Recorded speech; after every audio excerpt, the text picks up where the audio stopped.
तो बेटे आज जो है ना, वो हमें सेकेंड ईयर का चैप्टर नंबर 7 करना था।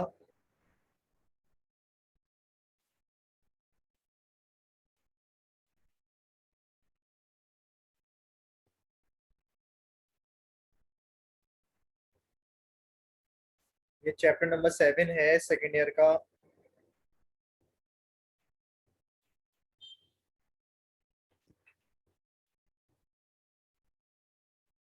इसमें सबसे पहला टॉपिक है इंटरफेस। ये मैं एडिशनल करा रहा हूँ। एनटीएस के सिलेबस में इंटरफेस नहीं है, माइटोसिस और मियोसिस है बस। इंटरफेस एक ऐसा फेज है जिसमें सेल्स की क्वांटिटी में इजाफा नहीं होता, बल्कि जो अमाउंट ऑफ जेनेटिक मटेरियल है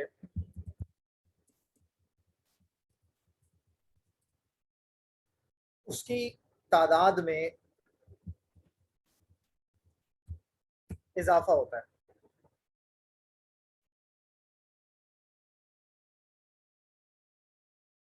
ज्यादातर सेल जब भी कभी माइटोसिस और मियोसिस में आते हैं, हमेशा हर सेल जो भी माइटोसिस या मियोसिस में आएगा वो पहले लाजमी इंटरफेस से होकर आएगा। इंटरफेस से हुए बगैर कोई सेल माइटोसिस और मियोसिस में नहीं आता, और अगर आ जाए तो ये एक एबनॉर्मेलिटी है, क्योंकि उसमें डबल नहीं हो पाएगी इंफॉर्मेशन। वो आपको पता चलेगा आने वाले वक्त में कि माइटोसिस और मियोसिस में अगर बगैर डबल हुए, बगैर इंटरफेस के अगर कोई सेल एंटर हो रहा है तो उसके नुकसान क्या होंगे। 90% ऑफ द टाइम जो है वो इंटरफेस में रहकर कोई भी सेल गुजारता है। इंटरफेस को 3 हिस्सों में डिवाइड किया हुआ है, G1 फेज, S फेज और G2 फेज। G1 फेज को गैप 1 फेज भी कहते हैं, S फेज को सिंथेसिस फेज भी कहते हैं, और G2 फेज को गैप 2 फेज भी कहते हैं। अब अगर इवेंट्स की तरफ आए कि इन फेजेस के अंदर कौन सी इवेंट्स होती हैं, तो G1 फेज के अंदर एंजाइम्स जो हैं वो प्रिपेयर होते हैं, वो बनते हैं जो कि रिक्वायर्ड हैं सिंथेसिस ऑफ डीएनए के लिए। और सिंथेसिस ऑफ डीएनए जो है, जेनेटिक मटेरियल जो है, वो इससे आगे वाले फेज में होगी, एस फेज में होगी। हर एक फेज अपने से आगे आने वाले फेज की तैयारी है दरअसल। डीएनए एक्यूमुलेट होगा, जमा होगा, नंबर जो होगी, तादाद जो होगी माइटोकॉन्ड्रिया की और दूसरे ऑर्गेनेल जितने भी हैं, साइटोप्लाज्मिक ऑर्गेनेल, एंडोप्लाज्मिक रेटिकुलम है, गोल्जी बॉडी है, इनकी तादाद में इजाफा होगा तो सेल का साइज बढ़ जाएगा। जीवन फेज जैसे जैसे खत्म हो रहा होगा, यहाँ पे प्रोटीन की सिंथेसिस भी होगी, यहाँ एटीपी की सिंथेसिस भी होगी। जीवन फेज के एंड में एक चेक फेज होता है, एक चेक पॉइंट होता है, उसको कहते हैं जीवन चेक पॉइंट, जो उस सेल को इंश्योर करता है कि जो सेल जीवन से एस फेज में जा रहा है उसने ये तमाम चीजें कर ली है नहीं कर ली, मतलब उसने एटीपी बना ली है या नहीं बनाए, डीएनए एक्यूमुलेट हुआ है या नहीं हुआ, ऑर्गेनेल बने या नहीं बने, प्रोटीन की सिंथेसिस हुई या नहीं हुई है, एंजाइम जिन जो एंजाइम सिंथेसाइज करने थे वो बने या नहीं बने। और अगर नहीं बना तो वो चेक पॉइंट उस सेल को आगे नहीं जाने देता, यानी कि वो एस फेज में एंटर नहीं होने देता। ये चेक पॉइंट होता है एक। फिर एस फेज है next. S phase synthesis phase है, जैसे नाम है इसका। इस फेज के अंदर सिंथेसिस होगी, यानी कि चीजें बनेंगी, मटेरियल सिंथेसाइज होगा, डीएनए सिंथेसाइज होगा, डीएनए की रेप्लिकेशन होगी। सेंट्रोमेयर तो एक ही रहेगा, लेकिन जो आर्म्स हैं उसके वो डबल हो जाएंगे। वैसे एक क्रोमोसोम के 2 आर्म्स होते हैं नॉर्मली, अब इस एक क्रोमोसोम के 4 आर्म्स हो जाएंगे, यानी कि हर एक क्रोमोसोम का आर्म की कॉपी बनेगी। तभी मैंने कहा ये अमाउंट ऑफ इंफॉर्मेशन डबल हो जाएगी। बिगनिंग ऑफ एस फेज जब भी होती है तो हर क्रोमोसोम सिंगल नजर आ रहा होता है, लेकिन eight the end of S phase ये जो क्रोमोसोम होता है ये डबल नजर आता है, यानी कि 2 सिस्टर क्रोमेटिड्स फॉर्म हो जाते हैं। अब एस फेज के बाद G2 फेज है या गैप 2 फेज है। गैप 2 फेज के अंदर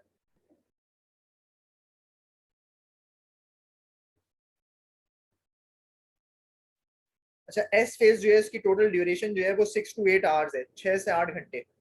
और एस फेज की ड्यूरेशन 6 to 8 आवर है। और जीवन फेज की ड्यूरेशन 4 to 6 आवर है। ये आपको डायग्राम में भी नजर आ रहा होगा लिखा हुआ। एस फेज थोड़ा सा लंबा है, 6 to 8 आवर्स का है। और जीवन फेज 4 to 6 आवर का है। और G2 फेज जो है ये सबसे लंबा है, ये 8 to 10 आवर का है। एम फेज तो खाली यानी कि माइटोसिस में अगर सेल आया या मियोसिस में सेल आया तो वो सिर्फ 1 आवर के लिए आता है, 1 घंटे के लिए आता है। अच्छा, मैं बता था G2 फेज में अब सेल आ गया। G2 में आने के बाद और प्रोटीन सिंथेसाइज होंगे, एटीपी सिंथेसाइज होगा।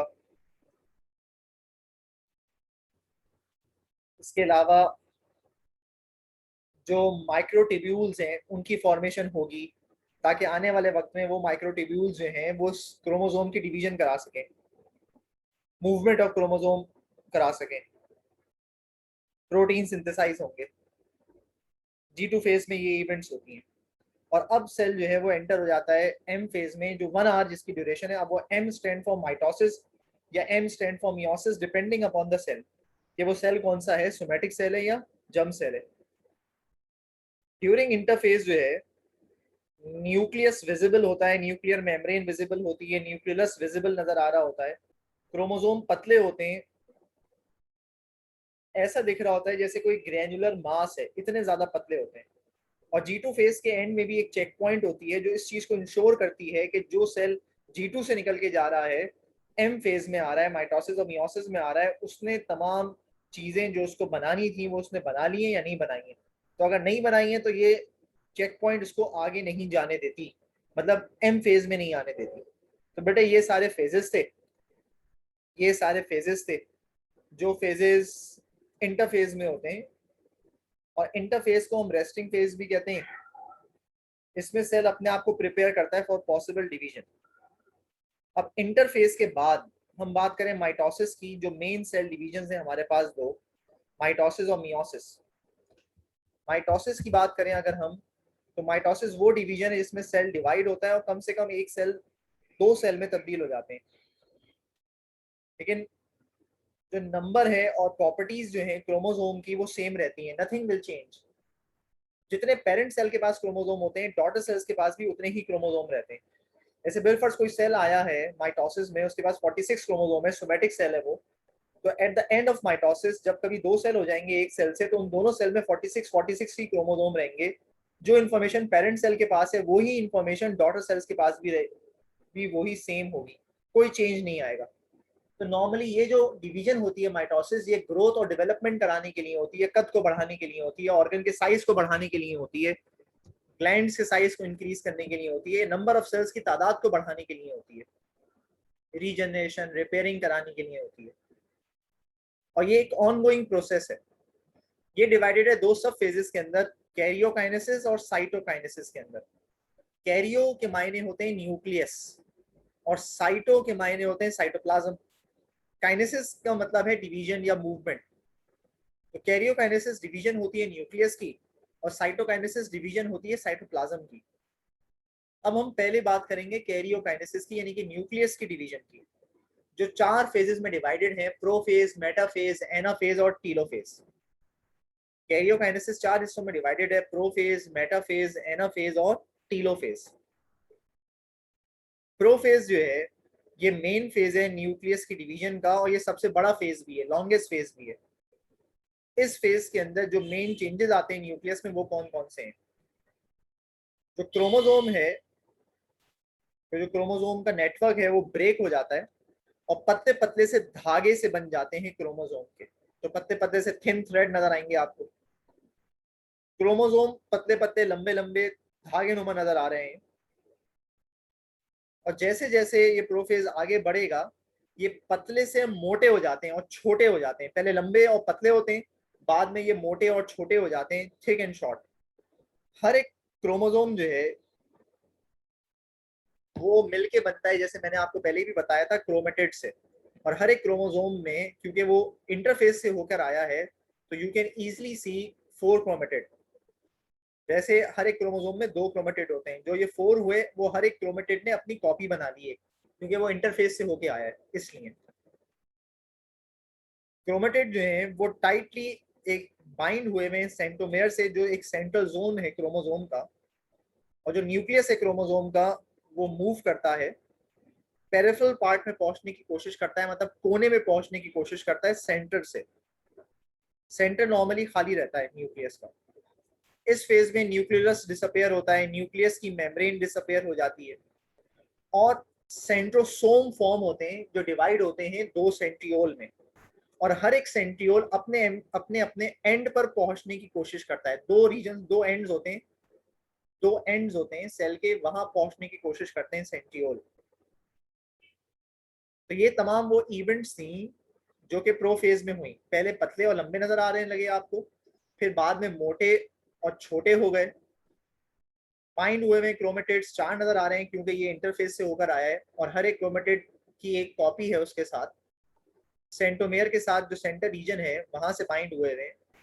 ग्रैन्युलर नजर आ रहे हैं आपको, सेंटर से माइग्रेट करके पेरिफेरी में चले गए, मतलब कोने में चले जाते हैं, किसी भी एक कोने में चले जाते हैं क्रोमोसोम। न्यूक्लियस की मेम्ब्रेन डिसअपेयर होती है, न्यूक्लियस डिसअपेयर होता है। इसके अलावा सेंट्रोसोम फॉर्म होते हैं जो डिवाइड होकर दो सेंट्रियोल बनाते हैं। ये सारी वो इवेंट्स हैं जो प्रोफेज के अंदर होती हैं। अब प्रोफेज के बाद, प्रोफेज में ही जो चेंजेस साइटोप्लाज्म में आए हैं, वो मोस्ट इंपॉर्टेंट चेंज ये है कि माइटोटिक अपरेटस फॉर्म हुआ है। माइटोटिक अपरेटस क्या होता है? ये माइटोटिक अपरेटस हम सेंट्रियोल और स्पिंडल फाइबर को कहते हैं, इन दोनों को मिलाकर कहते हैं एस्टर। सेंट्रियोल और स्पिंडल फाइबर को मिलाकर कहते हैं एस्टर, ASTER। तो एस्टर फॉर्मेशन होती है। अब normally aster formation animal cells के अंदर होती है, तभी हम एनिमल सेल्स को जिनके अंदर एस्टर फॉर्मेशन होती है उनको कहते हैं एम्फी एस्ट्रल, और जिनके अंदर एस्टर फॉर्मेशन नहीं होती है उनको कहते हैं एन एस्ट्रल।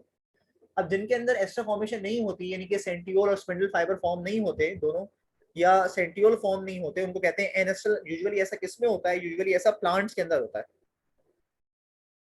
इसके अलावा जब अपरेटस फॉर्म हो जाता है तो एनिमल सेल के अंदर एक या दो रॉड लाइक स्ट्रक्चर फॉर्म होते हैं साइटोप्लाज्म में, न्यूक्लियस के करीब, जिनको आप सेंट्रियोल कहते हैं, जो एक दूसरे के अपोजिट पोल पे पहुंच जाते हैं, जो मैंने आपको पहले भी बताया था। और बहुत पतले पतले फाइबर्स से निकलते हैं इनमें से। ये फाइबर, इन फाइबर्स को हम स्पिंडल फाइबर्स कहते हैं, जो तीन तरह के होते हैं, जिनके नाम यहाँ लिखे हुए आपको स्क्रीन में नजर आ रहे होंगे। एक का नाम होता है कंटिन्यूस फाइबर या लॉन्ग फाइबर,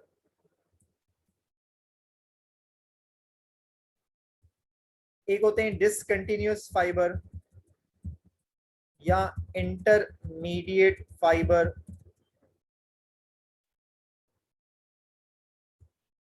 और एक होते हैं एस्ट्रल फाइबर या शॉर्ट फाइबर। ये जो कंटिन्यूस फाइबर होते हैं ये एक स्टार्ट होते हैं एक पोल से दूसरे पोल तक आ रहे होते हैं। डिसकंटिन्यूस फाइबर जो है स्टार्ट होते हैं पोल से, कोने से, और सेल के मिडिल में आके खत्म हो रहे होते हैं।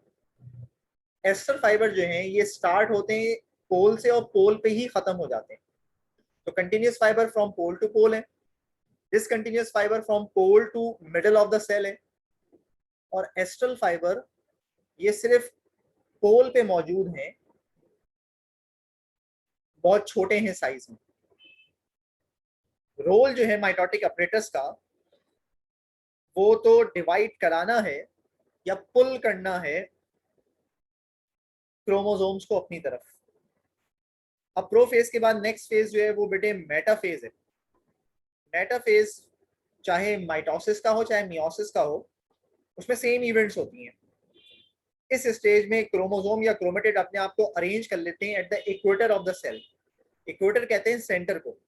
क्रोमोसोम सेंटर में अरेंज हो जाते हैं, और ये by the pulling force of spindle fibre की वजह से अरेंज होते हैं सेंटर ऑफ द सेल में। हर एक पेयर जो है क्रोमेटिड का वो अटैच होता है स्पिंडल फाइबर के साथ काइनेटोकोर के जरिए। काइनेटोकोर सेंट्रोमेयर का भी सेंट्रल लीजन है। काइनेटोकोर सेंट्रोमेयर का भी सेंट्रल लीजन है, उसके साथ अटैच हुए हुए होते हैं। ये सेंट्रोमेयर का पार्ट है काइनेटोकोर, जहां के स्पिंडल फाइबर अटैच हो रहे होते हैं। क्रोमेटिड जो है वो मैक्सिमम थिकनेस पे होते हैं अभी, और जो फेस है क्रोमेटिड का वो पोल की तरफ हो जाता है, और ये रेडी होते हैं कि वो एक दूसरे से क्या हो जाए, सेपरेट हो। तो मेटाफेज में क्रोमोसोम जो है वो सेंटर में है सेल के और कहीं नहीं मूव कर रहे हैं by the pulling force of spindle fibre. एक क्रोमोसोम को मूव कराने की जो कॉस्ट आती है, एक क्रोमोसोम को मूव कराने की जो कॉस्ट आती है वो अराउंड 36 एटीपी आती है। मतलब एक क्रोमोसोम जो है वो मूव करके एक पोल पे पहुंचेगा, उसको मूव कराने में अराउंड 36 एटीपी लगते हैं। तो ये एक बहुत कॉस्टली प्रोसेस है जो होता है सेल के अंदर। क्योंकि अगर मैं ह्यूमन सेल की बात करूं तो ह्यूमन सेल में, हर सेल में तो 46 क्रोमोसोम होते हैं, और मैं एक क्रोमोसोम की मूवमेंट के लिए जो एनर्जी खर्च हो रही है उसकी बात कर रहा हूँ कि वो 36 एटीपी है। अब है एनाफेज। एनाफेज जो है ये वो फेज है जिसमें ये और स्पिंडल फाइबर खींचते हैं अपनी तरफ क्रोमोसोम्स को, तो ये बीच में से स्प्लिट हो जाते हैं। क्रोमोसोम जो है ये बीच में से डिवाइड हो जाते हैं। तो दो क्रोमेटिड ऊपर की तरफ मूव कर जाते हैं, और दो क्रोमेटिड एक ही क्रोमोसोम के वो नीचे की तरफ मूव करने लगते हैं, यानी कि माइग्रेट करने लगते हैं अपने अपने पोल्स की तरफ। तो एनाफेज चाहे किसी का भी हो, माइटोसिस का हो या मियोसिस का हो, ये वो फेज होता है जिस फेज में डिवीजन हो जाती है क्रोमोसोम की।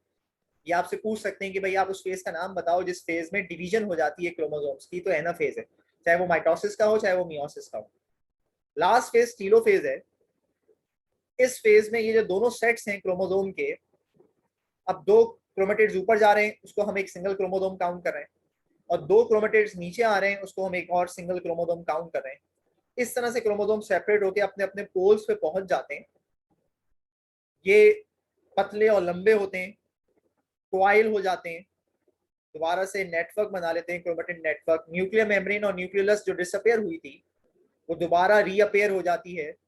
जितने भी मेम्ब्रेन बाउंड स्ट्रक्चर का मेम्ब्रेन डिसअपेयर हुआ था वो भी दोबारा से रीअपेयर हो जाता है। स्पिंडल फाइबर जो बने थे वो डिसअपेयर हो जाते हैं अलोंग विद सेंट्रियोल। यानी कि आप यूं कह लें कि कंप्लीट हो गई कैरियोकाइनेसिस, दो न्यूक्लियसेस फॉर्म हो गए within the boundary of a single cell. अब जो चीज स्टार्ट होगी वो साइटोकाइनेसिस होगी, और साइटोकाइनेसिस के अंदर साइटोप्लाज्म की डिवीजन होगी। उसके जो कंटेंट्स हैं, सेल ऑर्गेनेल हैं, वो दो हिस्सों में डिवाइड होंगे क्योंकि दोनों सेल्स के अंदर जाएंगे। साइटोकाइनेसिस के अंदर अगर प्लांट का सेल है तो एक सेल प्लेट अपेयर होती है, बीच में एक प्लेट सी अपेयर होती है। ये जो सेल प्लेट अपेयर होती है प्लांट सेल में, ये दरअसल मिडिल लैमेला कहलाती है बाद में चल के। ये हमारी किताबों में नहीं है, हमारे बोर्ड की मैं वैसे बता रहा हूँ आपको। जो एक प्लेट सी अपेयर होती है सेल के बिल्कुल सेंटर में, इसको सेल प्लेट कहते हैं। ये प्लांट सेल में होती है, एनिमल सेल में कोई प्लेट अपेयर नहीं होती। एनिमल सेल में एक डिप्रेशन या कंस्ट्रिक्शन अपेयर होती है जिसको हम कहते थे secondary constriction. Secondary constriction, animal cell में गड्ढा सा अपेयर होता है, उसको हम कहते हैं सेकेंडरी कंस्ट्रिक्शन। प्राइमरी कंस्ट्रिक्शन पे क्या होता है, अगर कोई सवाल यहाँ पूछे कि एनिमल सेल में प्राइमरी क्या होगा, अगर आप इस डिप्रेशन को जो एनिमल सेल में at the time of cell division appear हो रहा है इसको आप सेकेंडरी कंस्ट्रिक्शन कह रहे हैं, तो बेटे प्राइमरी कंस्ट्रिक्शन जब कभी जो क्रोमोसोम है, ये जो सेंट्रोमेयर होता है इनका, वहां पे जो डिप्रेशन होता है उसको हम कहते हैं प्राइमरी कंस्ट्रिक्शन। सेंट्रोमेयर के डिप्रेशन को कहते हैं प्राइमरी कंस्ट्रिक्शन। और जब सेल डिवाइड होने वाला होता है एनिमल सेल में, उसमें सेल के बीच में डिप्रेशन डिप्रेशन अपेयर होता है, उसको कहते हैं सेकेंडरी कंस्ट्रिक्शन। ये फर्क है दोनों का। तो साइटोप्लाज्म के अंदर जितने भी कंटेंट्स हैं वो इक्वली डिवाइड हो जाते हैं दोनों सेल्स के लिए, और सेल में डिप्रेशन बढ़ता रहता है अगर एनिमल का सेल है, और एक वक्त आता है ये दोनों साइड से आके मीट कर जाता है और सेल डिवाइड हो जाता है दो हिस्सों में। प्लांट सेल में भी इसी तरह से होता है कमोबेश, उसमें कंस्ट्रिक्शन अपेयर नहीं होती बल्कि प्लेट अपेयर होती है। वो प्लेट इलोंगेट होती रहती है और सेल को डिवाइड कर देती है 20 से दो हिस्सों में, along with all the material in it in equal two parts।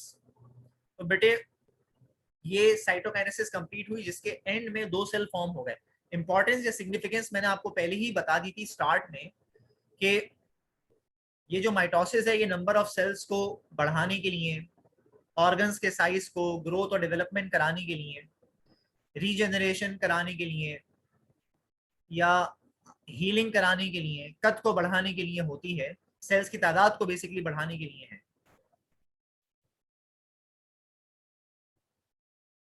तो ये बात सारी किसकी थी? ये सारी बात माइटोसिस की थी बेटे।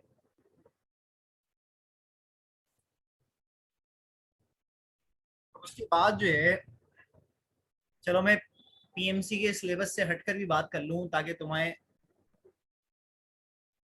बोर्ड के पेपर में भी थोड़ी हेल्प हो जाए। जैसे मैंने इंटरफेस की बात करी थी, एक टॉपिक है चैप्टर नंबर 7 में, कैंसर। कैंसर एक अनकंट्रोल्ड सेल डिवीजन है जिसमें सेल डिवाइड और रीडिवाइड होते चले जाते हैं बार बार।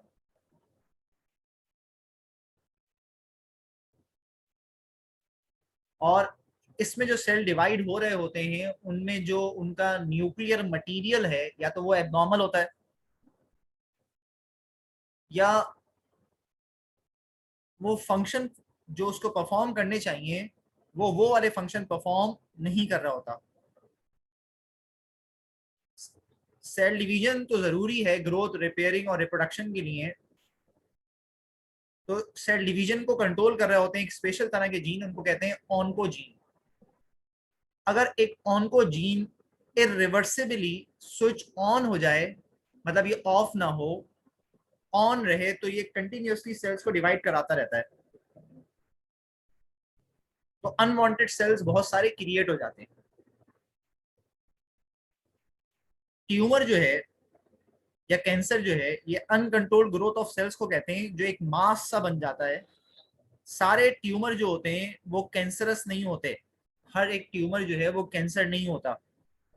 बाज दफा गोश्त का टुकड़ा सा डेवलप हो जाता है आपकी बॉडी पे, तो वो कोई कैंसर थोड़ी है, वो ट्यूमर है, उसको आप रिमूव कर सकते हैं। अनकंट्रोल्ड ग्रोथ हुई है सेल्स की और एक मास सा बन गया है।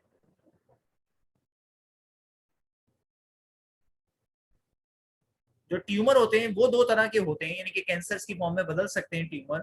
एक बिनाइन होते हैं और एक मैलिग्नेंट होते हैं। बिनाइन ट्यूमर्स वो होते हैं कि अगर कोई मास फॉर्म हुआ किसी एक ऑर्गन में, अब वो प्रॉब्लम भी कॉज कर सकता है बास केसेस में नहीं भी कर सकता, लेकिन एक ही ऑर्गन को सिर्फ इन्वॉल्व कर रहा है वो, और वहां से स्प्रेड नहीं हो रहा है, तो ये बिनाइन ट्यूमर्स कहलाते हैं। जबकि मैलिग्नेंट ट्यूमर्स जो होते हैं ये वो ट्यूमर्स होते हैं जो कि कैंसरस मास ऑफ सेल्स हैं, ये कैंसर की ही टाइप है, और ये इन्वेड करते हैं बॉडी के दूसरे टिश्यूज को भी। ये एक ऑर्गन से दूसरे ऑर्गन में इजीली स्प्रेड हो जाते हैं, ब्रेक होते हैं इसके सेल, और different parts of the body में जाते हैं ब्लड के थ्रू, ब्लड के जरिए पहुंचते हैं एक जगह से दूसरी जगह। कैंसर स्प्रेड होता है थ्रू आउट द बॉडी और ये डैमेज करता है बॉडी को, और जब तक डैमेज करता रहता है जब तक डेथ नहीं हो जाती रिस्पेक्टिव ऑर्गन्स की। बहुत तेजी से इसमें सेल डिवाइड होते हैं, न्यूक्लियस जो है वो बहुत बड़ा हो जाता है, साइटोप्लाज्म कम हो जाता है, न्यूक्लियस बहुत बड़ा हो जाता है, और ये हमला कर रहे होते हैं दूसरे सेल्स के ऊपर। मेन वजह जो है कैंसर की होने की वो म्यूटेशन है। अब म्यूटेशन केमिकल की वजह से भी हो सकती है, म्यूटेशन जो है वो रेडिएशन की वजह से भी हो सकती है। वो जीन जो कंट्रोल करते हैं सेल डिवीजन को या सेल ग्रोथ को, वो उनकी म्यूटेशन हो जाती है। अब आपको मालूम है कि रेडिएशन में एक्स रेज है, बीटा है, अल्फा है, गामा रेज है, न्यूक्लियर रेडिएशन है, जीन म्यूटेशन का भी 22 यही बनते हैं, और बहुत सारे केमिकल सब्सटेंसेस भी हैं। बाज दफा माँ से भी औलाद को ट्रांसफर हो रहा होता है, यानी कि हेरिडिटल टेंडेंसी भी होती है बाज लोगों में कैंसर के होने की। बाज दफा वायरसेस, कुछ वायरसेस हैं वो कॉज कर रहे होते हैं कैंसर, जैसे ब्लड का कैंसर है, ल्यूकीमिया, वो वायरस की वजह से होता है। कैंसर फेटल कंडीशन हो सकती है, इसमें जान जा सकती है इंसान की, क्योंकि ये जो कैंसर के सेल्स होते हैं ये बहुत ज्यादा क्वांटिटी में न्यूट्रिशन को एब्जॉर्ब कर रहे होते हैं, और वो न्यूट्रिशन जो हमारे उन सेल्स को चाहिए, जो सेल्स काम करने वाले सेल्स हैं, जो काम कर रहे हैं, ऑर्गन को चला रहे हैं, उनको दरअसल न्यूट्रिशन नहीं मिल पाता, और उनका सारा न्यूट्रिशन ये वाले सेल कंज्यूम कर जाते हैं, कैंसर के सेल। तो नॉर्मल सेल्स की डेथ होने लगती है, तो it can be fatal, fatal हो सकता है, जान जा सकती है इसमें पेशेंट की। इसके अलावा ए माइटोसिस है एक सेल डिवीजन। ये वो सेल डिवीजन है जो यूकैरियोटिक सेल्स में होती है बाज दफा। ये डायरेक्ट डिवीजन है, विदाउट स्पिंडल फॉर्मेशन होती है, इसमें स्पिंडल फाइबर नहीं फॉर्म होते, इसको ए माइटोसिस कहते हैं। ऐसा नॉर्मली जो है ए माइटोसिस जो है ये आपको बहुत सारे, वैसे अगर देखा जाए तो बैक्टीरियल सेल में नजर आती है, अमीबा में नजर आती है, पैरामीशियम जुगलिना वगैरह में नजर आती है, जिनमें एसेक्सुअल रिप्रोडक्शन हो रही होती है ऑर्गेनिज्म में, यूनिसेलुलर ऑर्गेनिज्म में, उनमें नजर आती है। या ये एबनॉर्मल, अगर कोई सेल एबनॉर्मल हो गया है हमारा, या टिश्यू पुराना हो गया है बहुत, या डेड हो गया है, या उसमें बहुत सारी डिजीज हैं, या कैंसर का ट्यूमर का सेल है, तो उसमें भी ये माइटोसिस होती है। फिर एक और चीज है सेल डेथ, जिसकी दो टाइप्स हैं, एक एपोप्टोसिस है और एक नेक्रोसिस है। एपोप्टोसिस जो है ये ऑर्डरली प्रोग्राम सेल डेथ है। ऑर्डरली मतलब वक्त के साथ साथ सेल्स के अंदर ये इंफॉर्मेशन फीड हुई है कि उनको कितने अरसे तक डिवाइड होना है और फिर डिवाइड होना बंद करना है, और फिर आहिस्ता आहिस्ता ग्रेजुअली उनके फंक्शंस का लॉस हो जाना है, यानी कि उनकी डेथ हो जानी है, मर जाएंगे वो। तो एक तरह से वो श्रिंक होते जाते हैं और सुसाइड कमिट करते हैं सेल। डीएनए और प्रोटीन जो है वो डैमेज हो जाते हैं। सेल्स के अंदर ही बहुत सारे एंजाइम्स ऐसे होते हैं, एंडोन्यूक्लियस एक एंजाइम है जो इनएक्टिवेटेड फॉर्म में होता है। बहुत सारे कैल्शियम ऐसे होते हैं कि वो इनएक्टिवेटेड फॉर्म में होते हैं, फिर वो एक्टिवेट होते हैं। बहुत सारे जीन्स ऐसे होते हैं जो इनएक्टिवेटेड होते हैं, जब वो एक्टिवेट होते हैं। बहुत सारे प्रोटीन ऐसे हैं, प्रोटीन काइनेस, वो इनएक्टिव होते हैं, फिर वो एक्टिवेट होते हैं या प्रोड्यूस होते हैं, जो कि प्रोग्राम सेल डेथ का बाइस बनते हैं। और प्रोग्राम सेल डेथ जरूरी भी है अगर देखा जाए सेल्स के लिए, बहुत सारे सेल्स के लिए, कोई कैंसर का सेल है, कोई ट्यूमर का सेल है, उसके लिए होना चाहिए। या जब हम एम्ब्रियोनिक स्टेज में होते हैं, तो ड्यूरिंग एम्ब्रियोनिक स्टेज हमारी फिंगर्स के दरमियान में एक्स्ट्रा स्किन फॉर्म हुई भी होती है, उनमें होती है। कोई एक्स्ट्रा टिश्यू फॉर्म हो जाता है तो उनमें होनी चाहिए। तो ये एक तरह से सही भी है। और अगर ये कोई भी एबनॉर्मलिटी इसके अंदर हो जाए तो ये बहुत तेजी से होने लगती है, वो एक एबनॉर्मलिटी है। तो एपोप्टोसिस सेल की डेथ तो है, लेकिन सेल अपनी मौत खुद, अपनी मौत की वजह खुद बनता है, कोई बैरूनी चीज मतलब एक्सटर्नल फैक्टर नहीं होता। जबकि जो नेक्रोसिस है, जबकि जो नेक्रोसिस है, यहाँ लिखा हुआ नहीं है मेरे पास, ये भी सेल डेथ है, लेकिन ये बाय इंजरी है।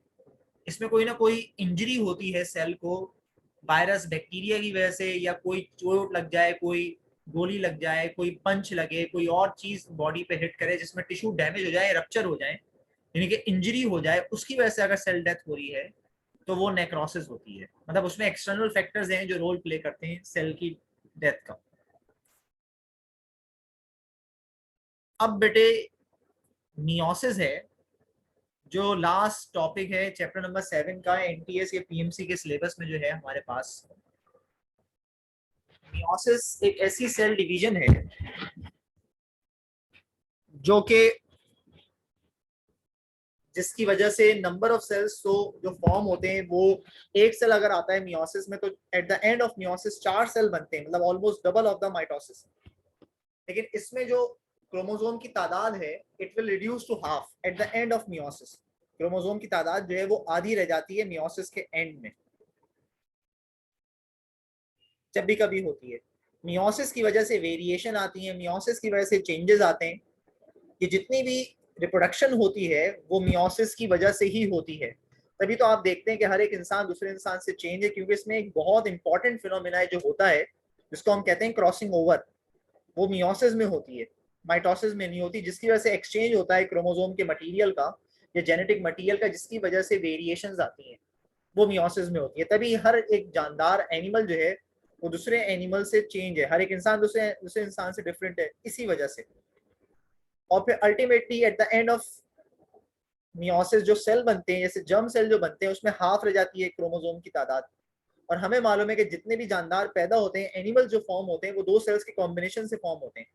तो अगर ये हाफ नहीं करें इन्फॉर्मेशन को, तो ये तो डबल हो जाएगी इन्फॉर्मेशन, तो ये तो एबनॉर्मलिटी क्रिएट हो जाएगी। 46 क्रोमोसोम तो नहीं रहेंगे ना, उससे ज्यादा हो जाएंगे। तो इसकी वजह से अगर मैं इंसान की बात करूं तो स्पर्म और ओवम जो बनते हैं उनमें आधे आधे रह जाते हैं क्रोमोसोम, मतलब 23 क्योंकि बाद में चल के हमें मालूम है कि जो एक इंसान पैदा होगा या कोई और जानवर पैदा होगा वो इन दोनों सेक्स सेल्स के कॉम्बिनेशन से पैदा होगा, तो नंबर ऑफ क्रोमोसोम रीस्टोर हो जाएंगे वापस। तो अगर ये ना हो तो नंबर ऑफ क्रोमोसोम रीस्टोर होने की जगह डबल हो जाएंगे, जो एक एबनॉर्मलिटी क्रिएट होने का बाइस बनेंगे।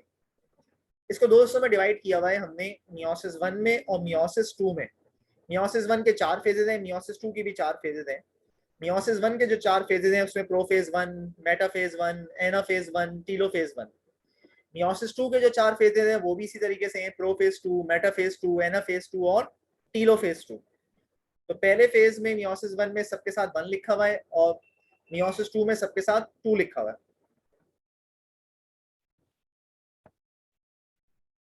अब बेटे मेरे पास जो रिमेनिंग टाइम है वो 3 मिनट है ऑलमोस्ट, तो मैं इसको एंड कर रहा हूँ क्योंकि ये वीडियो कन्वर्ट होती है, मैंने रिकॉर्ड करी है, मैं रिकॉर्डिंग भेजता हूँ और दोबारा लिंक भेजता हूँ आपको। उस लिंक में दोबारा में हम मियोसिस कंप्लीट करेंगे इंशाल्लाह आज। सही है बेटे, थोड़ी देर में मैं लिंक भेज रहा हूँ।